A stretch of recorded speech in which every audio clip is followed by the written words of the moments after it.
एक सच सुनो, जिंदगी कभी वार्निंग देकर प्रॉब्लम नहीं देती।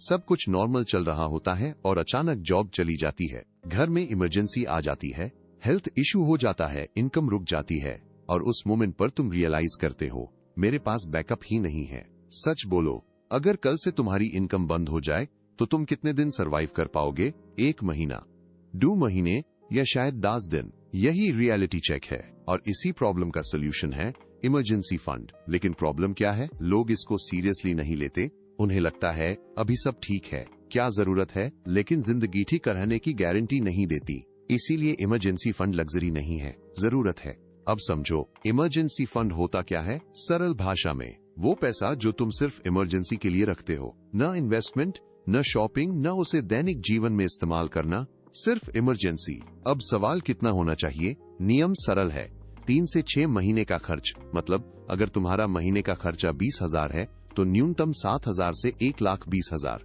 ये तुम्हारा सुरक्षा जाल है। अब एक स्थिति की कल्पना करो, तुम्हारी नौकरी चली गई और तुम्हारे पास आपातकालीन निधि है। तुम घबराओगे नहीं, तुम सोच समझ के नेक्स्ट स्टेप लोगे, तुम प्रेशर में गलत डिसीजन नहीं लोगे। अब सेम सिचुएशन, लेकिन इमरजेंसी फंड नहीं है। तुम स्ट्रेस में आ जाओगे, तुम जल्दी में कोई भी जॉब ले लोगे, तुम कॉम्प्रोमाइज करोगे, शायद लोन लेना पड़े और फिर प्रॉब्लम और बढ़ जाएगी। फर्क समझे? आपातकालीन फंड सिर्फ पैसा नहीं, मन की शांति है।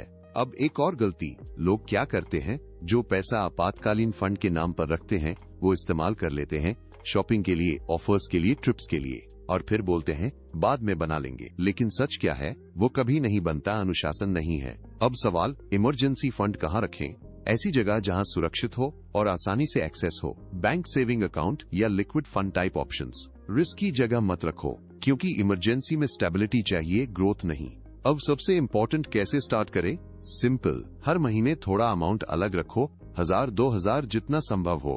अमाउंट छोटा हो सकता है, लेकिन आदत मजबूत होनी चाहिए और धीरे धीरे ये फंड बन जाएगा। अब एक शक्तिशाली सच्चाई, लोग बीमा लेते हैं, निवेश करते हैं, लेकिन इमरजेंसी फंड को अनदेखा कर देते हैं। ये सबसे खतरनाक गलती है, क्योंकि अगर आपातकालीन निधि नहीं है तो बाकी सब योजनाएं ध्वस्त हो सकती हैं।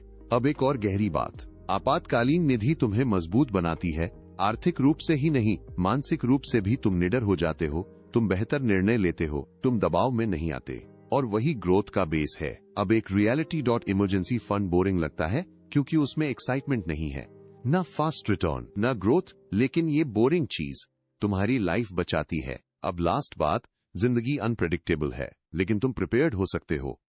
आज तुम इग्नोर कर सकते हो, लेकिन कल रिग्रेट करोगे। या आज थोड़ा एफर्ट करो और कल सिक्योर रहो। डिसीजन तुम्हारा है, क्योंकि पैसा सिर्फ कमाने के लिए नहीं होता, पैसा प्रोटेक्शन के लिए भी होता है, और जो अपने आप को प्रोटेक्ट कर लेता है वही लॉन्ग टर्म में ग्रो करता है।